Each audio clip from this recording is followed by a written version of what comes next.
Hello everyone, आज आपण SY.BCom corporate accounting semester 4 या सब्जेक्टमधील chapter number 4 accounting ratio analysis illustration number 22 page number 4.69 पाहणार आहे. सर्वात प्रथम आपण क्वेश्चन रीड करून घेणार आहोत. The capital of Morvi limited Moradabad is as follows. आपल्याला इथं मोरवी लिमिटेडचं कॅपिटलबद्दलची इन्फॉर्मेशन खाली दिलेली आहे. पर्टिक्युलर्समध्ये सांगितलेलं आहे equity shares of ₹100 each. Equity share capital आहे 10 लाख. एक शेअरची फेस व्हॅल्यू आहे 100. 12% preference shares of ₹10 each. 12% rate of dividend आहे. प्रेफरन्स शेअर्सची फेस व्हॅल्यू आहे 10 रुपीज. कॅपिटल आहे 5 lakh. Profit after tax, tax नंतरचा प्रॉफिट आहे 4 लाख. Equity dividend paid 20%. इक्विटीवर काय करायचं आहे 20% डिव्हिडंड द्यायचा आहे इक्विटी शेअर होल्डरांना. Market price of equity shares, market price सांगितलेले आहे 120. Calculate the following ratio dividend yield on equity shares. म्हणजे इथं आपल्याला असं सांगितलेलं आहे dividend yielded on equity shares म्हणजे जी आपण गुंतवणूक करणार आहोत म्हणजे शेअर्सवर किती डिव्हिडंड किंवा किती परतावा मिळणार आहे ते आपल्याला इथं सांगायचं आहे. म्हणजे किती रिटर्न्स मिळणार आहे ते सांगायचं आहे. त्याच्यानंतर सांगितलं आहे cover the preference and equity dividend. Cover म्हणजे तुमची डिव्हिडंडसाठी किती संरक्षण आहे, हे प्रेफरन्स शेअर्स आणि इक्विटी शेअर्सच्या डिव्हिडंडला किती कवर आहे म्हणजे संरक्षण आहे ते आपल्याला इथं सांगायचं आहे. त्याच्यानंतर लिहिलं आहे earning per equity.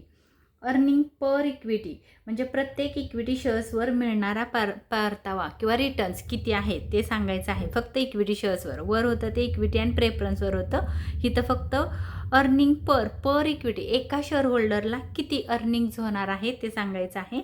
Price earning ratio, price earning ratio, earning म्हणजे जो आपल्याला उत्पन्नावर जे म्हणजे जे तुम्हाला अर्निंग होणार आहे म्हणजे इन्कम आणि प्राईसमधील रेशो सांगायचा आहे. तर ही झाली आपली इन्फॉर्मेशन. ॲन्सरला आपल्याला सुरुवात करायची आहे. सगळ्यात पहिलं आपल्याला प्रॉफिट शोधायचं आहे कारण इथं सांगितलेलं आहे प्रॉफिट आफ्टर टॅक्स. प्रॉफिट दिलेला आहे टॅक्स नंतरचा, पण नेट प्रॉफिट दिलेला नाही आहे. तर नेट प्रॉफिट आपल्याला शोधावं लागेल. नेट प्रॉफिट तुम्ही कसं काढणार, कारण हा टॅक्स भरल्यानंतरचा प्रॉफिट दिला आहे 4 लाख रुपीज.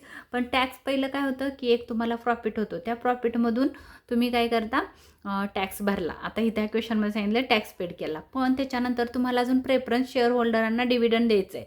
आणि प्रेफरन्स शेअर होल्डरांना डिव्हिडंड कशातून देतो आपण, तर प्रॉफिटमधून देतो.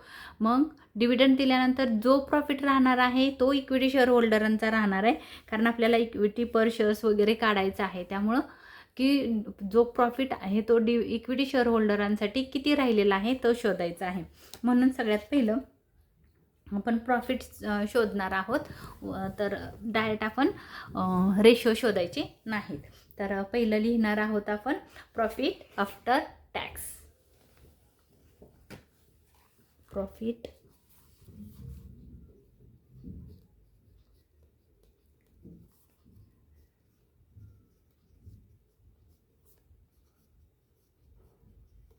After tax. त्यांनी प्रॉफिट दिलेला आहे 4 लाख. इथं आपण लिहिणार आहोत 4 लाख प्रॉफिट झाला. आता ह्याच्यातून आपल्याला डिव्हिडंडवाल्यांना काय करायचं आहे 12% प्रेफरन्स शेअर होल्डरांना डिव्हिडंड द्यायचं आहे. म्हणून आपण लिहिणार आहोत लेस 12% डिव्हिडंड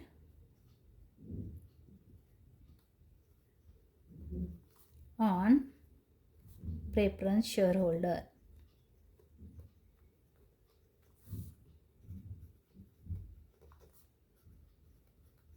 प्रेफरन्स शेअर होल्डर. आता 12% आपण नेहमी कशावर देतो, तर जी इक्विटी शेअर कॅपिटल किती आहे बघा 5 लाख आहे. 5 लाखवर 12%. मी इथं ब्रॅकेटमध्ये लिहिते 5 lakh 5 lakh into 12%. 12 divide by 100. Answer किती येतं ते काढायचं आहे कॅल्सीवर आणि तुम्हाला इथं डिव्हिडंड लेस करायचं आहे, कारण जो पण प्रॉफिट राहणार आहे तो इक्विटीवाल्यांचा असेल. तर 5 लाख इंटू 12 डिवाइड बाय 100 60,000 आला तुमचा डिव्हिडंड. कुणाला देणार आपण 60,000 रुपये, तर प्रेफरन्स शेअर होल्डरांना 60,000 डिव्हिडंड देणार. मग 4 लाखमधून 60,000 गेले 3,40,000 हा आला नेट प्रॉफिट, हा प्रॉफिट कोणासाठी आहे तर इक्विटी शेअर होल्डरांचा हा प्रॉफिट आहे. रिमेनिंग प्रॉफिट इज कोणासाठी आहे तर इक्विटी शेअर होल्डरांसाठी आहे. पण तुम्ही लिहिणार आहात तिथं आपल्याला सांगायचं आहे की हा जो profit available for equity share holder, इथं लिहूया आपण प्रॉफिट. तर देअरफॉरचं साईन टाकते. Therefore profit available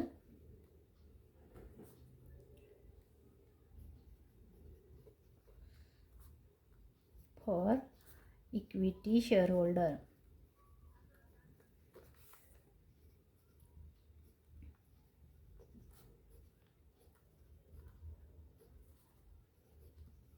equity share holder. आता हा प्रॉफिट कोणासाठी आहे तर इक्विटी शेअर होल्डरांसाठीचा हा प्रॉफिट आहे. हे आपलं झालं पहिली वर्किंग नोट. आपण ह्याला 1 म्हणूया इथं. आता आपण दुसरी वर्किंग नोट फाइंड करणार आहोत. आता आपण प्रॉफिट काढला की जो प्रॉफिट आहे हा इक्विटी शेअर होल्डरांसाठी 3,40,000 प्रॉफिट आहे. त्याच्यानंतर आपल्याला त्यांनी इथं सांगितलेलं आहे हे रेशो काढण्यासाठी आपल्याला बघावं लागणार आहे की जे इक्विटी शेअर होल्डर आहे त्यांना डिव्हिडंड इथं सांगितलं आहे बघा. डिव्हिडंड किती दिला इक्विटी शेअर होल्डरांना? Dividend paid 20%. तर आपण इथं लिहू डिव्हिडंड इक्विटी, जे नाव दिलं आहे तेच लिहू, equity dividend paid.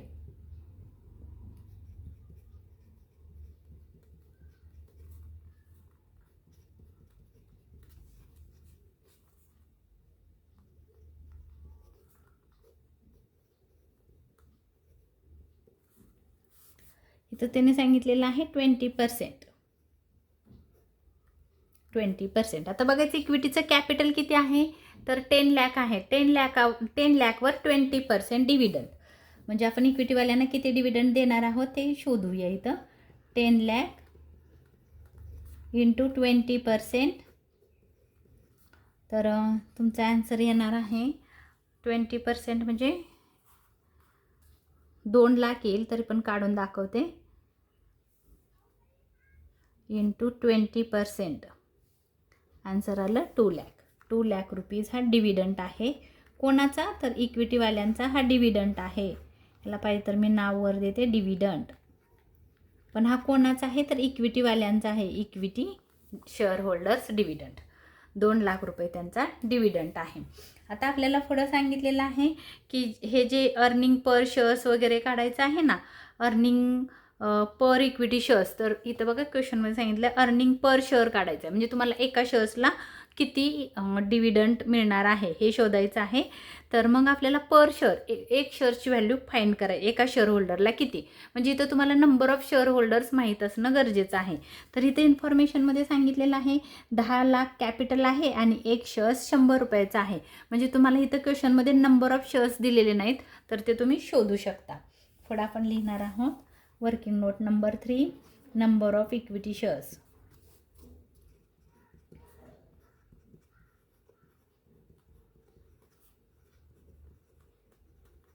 Equity shares. तर ते कसं काढतो आपण तर नंबर ऑफ इक्विटी शेअर्स म्हणजे कॅपिटल किंवा त्याला आपण अमाऊंट म्हणणार आहोत डिवाइड बाय पर शेअर किंवा इच शेअर. Per share. तर कॅपिटल आहे 10 लाख डिवाइड बाय एक शेअर्स आहे इथं सांगितलं आहे बघा 100 इच डिवाइड बाय 100. तर 1 2 0 गेले 10,000 येत आहे. तुम्ही काढून पण बघू शकता. डिवाइड बाय 100 10,000 हे झाले नंबर ऑफ शेअर्स. तुम्ही इथं म्हणू शकता number of equity shares. Equity shares किती आहेत तर मी ह्याला बॉक्स घालते. नंबर ऑफ इक्विटी शेअर्स आहेत 10,000. 10,000 हे नंबर ऑफ इक्विटी शेअर्स आहेत. Number of equity shares 10,000. म्हणजे आपल्याला ह्या गोष्टी इथं माहिती पाहिजेत, कारण हे रेशो आपल्याला पुढं काढायचे आहेत म्हणून. तर त्याच्या पुढं आपल्याला काढायचं आहे डिव्हिडंड पर इक्विटी शेअर्स किती आहे, कारण इथं क्वेश्चनमध्ये आपल्याला इथं बघा डिव्हिडंड लिहिलं आहे, म्हणजे डिव्हिडंड किती आहे इथं लिहिलं इक्विटी शेअर्स डिव्हिडंड पे 20%. तर आपण नंबर ऑफ शेअर्स काढले, डिव्हिडंड काढला. त्याच्यानंतर आता इथं बघा हा जो डिव्हिडंड काढला हा टोटल डिव्हिडंड काढला सगळ्या शेअर होल्डरांच्या वाट्याला 2 लाख रुपये डिव्हिडंड म्हणजे इंटरेस्ट मिळणार आहे. पण आता आपल्याला काय बघायचं आहे की एका शेअर होल्डरला किती डिव्हिडंड मिळणार आहे. तर म्हणून इथं आपण लिहिणार आहोत डिव्हिडंड पर, म्हणजे पुढची वर्किंग नोट आहे ही. ॲन्सरसाठी आपल्याला ह्या गोष्टी लागणार आहेत म्हणून मी पहिलं काढते डिव्हिडंड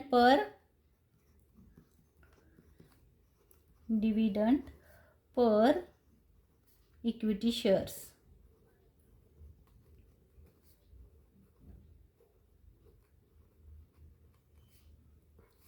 त्याचा फॉर्म्युला आहे डिव्हिडंड ऑन इक्विटी शेअर्स. हा डिव्हिडंड, इक्विटी शेअर्स डिव्हिडंड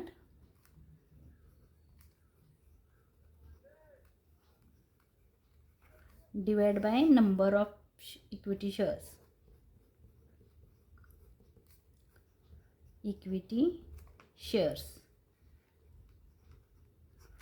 तर इथं डिव्हिडंड किती आलेला आहे 2 लाख, 2 लाख रुपीज.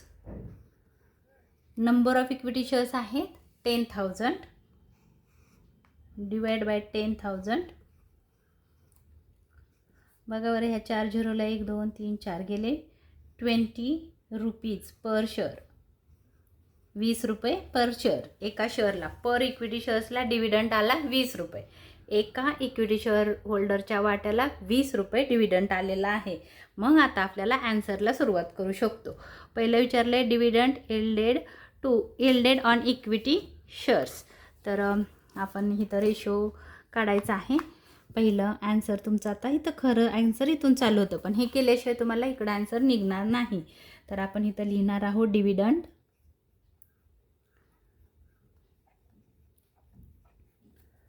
यील्डेड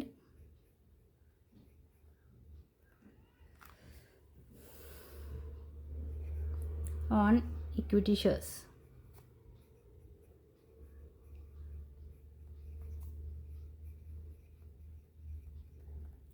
त्याचा फॉर्म्युला आपल्याला इथं लिहायचा आहे dividend on equity shares, dividend per equity shares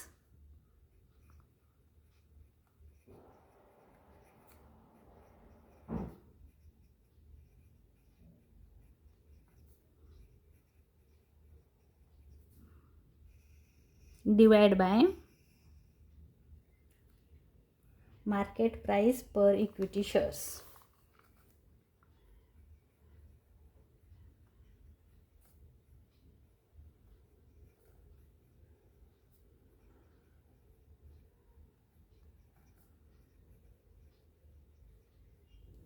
into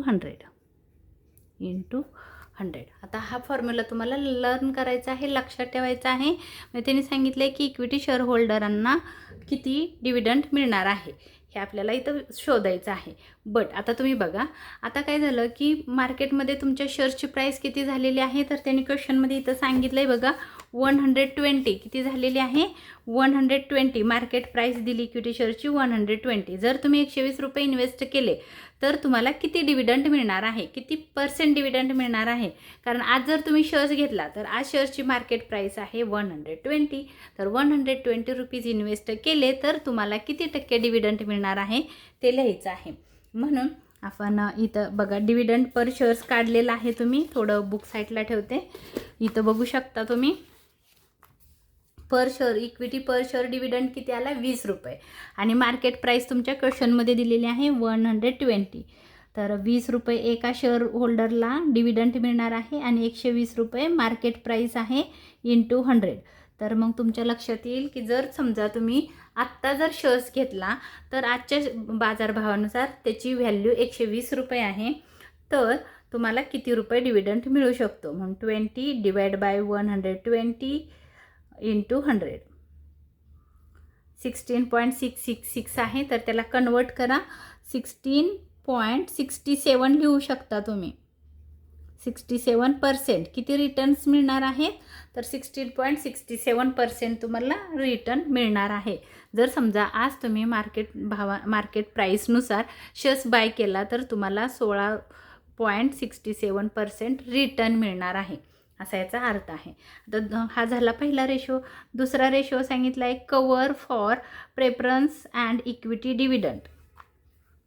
दुसरा आहे कवर cover for preference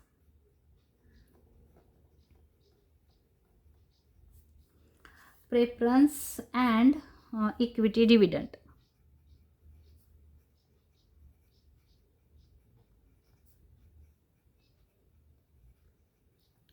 हे आपल्याला फाइंड करायचं आहे. तर त्याचा फॉर्म्युला आपल्याला इथं लिहायचा आहे. Profit available for dividend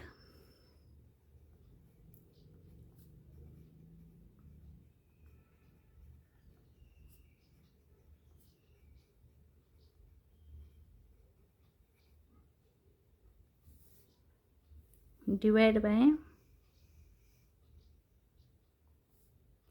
dividend.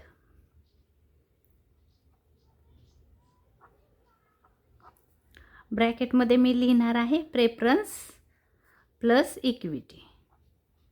ह्या दोघांचा डिव्हिडंड आपल्याला घ्यायचा आहे. नॉट ओनली वन डिव्हिडंड, तर दोघांचा डिव्हिडंड. प्रेफरन्सवाल्यांचा किती डिव्हिडंड आणि इक्विटीवाल्यांचा किती डिव्हिडंड तो आपल्याला इथं ॲड करायचा आहे. मग प्रॉफिट अवेलेबल फॉर डिव्हिडंड. डिव्हिडंडसाठी बघा, हा टॅक्स भरल्यानंतरचा 4 लाख रुपये प्रॉफिट आला. हा 4 लाख रुपये डिव्हिडंडसाठी आहे. मग 4 लाखातून आपण प्रेफरन्सवाल्यांना डिव्हिडंड दिला आणि मग इक्विटीसाठी एवढा डिव्हिडंड शिल्लक राहिलेला आहे. तर आपल्याला इथं विचार करायचा आहे की इक्विटीवाल्यांचा डिव्हिडंड आपण काढला, किती येतोय? 2 लाख येतोय. आणि प्रेफरन्सवाल्यांचा डिव्हिडंड 60,000 आहे, 60,000 म्हणजे डिव्हिडंडच्या इथं येईल. आणि प्रॉफिट किती आहे तुमच्याकडं? तर 4 लाख रुपये प्रॉफिट आहे. तुम्ही इथं आन्सर लिहू शकता. प्रॉफिट आहे 4 लाख. डिवाइड बाय डिव्हिडंड हा होता प्रेफरन्सवाल्यांचा 60,000 प्लस इक्विटीवाल्यांचा आहे 2 लाख. म्हणजे टोटल आन्सर येणार आहे तुमचं 4 लाख डिवाइड बाय 2,60,000. ह्या दोघांचं प्लस केलं तर 2,60,000. आता आन्सर आपण काढूया, इथंच काढू. 4 लाख डिवाइड बाय 2,60,000.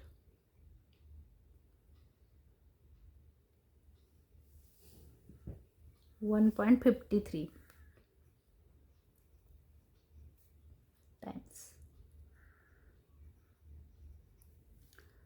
टाइम्स. म्हणजे एवढ्या टाइम्सनी तुम्हाला कवर मिळणार आहे इक्विटी डिव्हिडंडला. याचा अर्थ असा आहे. त्याच्यानंतरचा नेक्स्ट क्वेश्चनमध्ये सांगितलेलं आहे अर्निंग पर इक्विटी शेअर्स. तिसरा क्वेश्चन आहे अर्निंग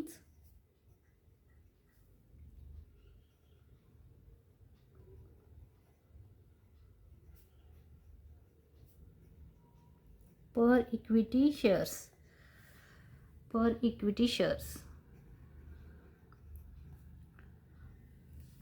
आता आपल्याला अर्निंग पर शेअर काढायचं आहे.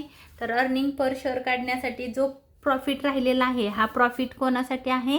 तर हा प्रॉफिट आहे profit available for equity shareholder. Equity share होल्डरांचा प्रॉफिट घ्यायचा आहे आपल्याला, म्हणून इथं लिहिणार आहोत profit for equity share holder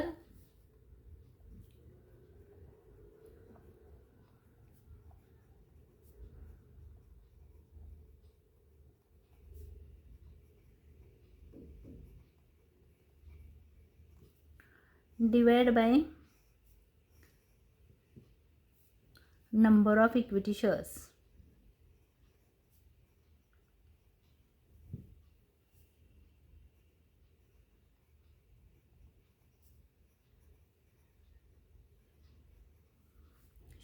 तर प्रॉफिट किती आहे? 3,40,000. इक्विटीवाल्यांचा प्रॉफिट, इक्विटीवाल्यांसाठी असलेला प्रॉफिट. मग एका शेअर होल्डरला किती प्रॉफिट वाटायला येतोय? म्हणून नंबर ऑफ शेअर्स, आपण नंबर ऑफ शेअर्स काढलेले आहे तिथं 10,000. 1 2 3 4 1 2 3 4 म्हणजे 34 रुपये. तर ₹34 येत आहे. तुम्ही करून पण बघू शकता. 3,40,000 डिवाइड बाय 10,000. 34 रुपीज हाला एका शेअर होल्डरच्या वाट्याला प्रॉफिट. तर त्याच्यानंतरचा आन्सर आहे answer number 4 price earning ratio.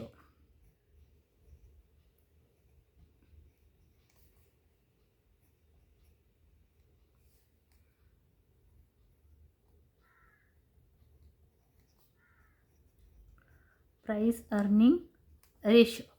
तर आता आपल्याला प्राईस अर्निंग रेशो काढायचा आहे. प्राईस म्हणजे इथं आपल्याला बघायचे आहे की प्राईस किती आहे आणि त्या प्राईसनुसार मार्केटनुसार आज बघा मार्केटमध्ये तुमच्या शेअर्सची प्राईस किती आहे तर 120. एका शेअर्सला किती प्रॉफिट मिळणार आहे तर 34. म्हणजे आजची प्राईस किती आहे रेशो शेअर मार्केटमध्ये तुमच्या शेअर्सचे तर 120 रुपये क्वेश्चनमध्ये सांगितलेलं आहे. म्हणून आपल्याला इथं लिहायचं आहे market price of an equity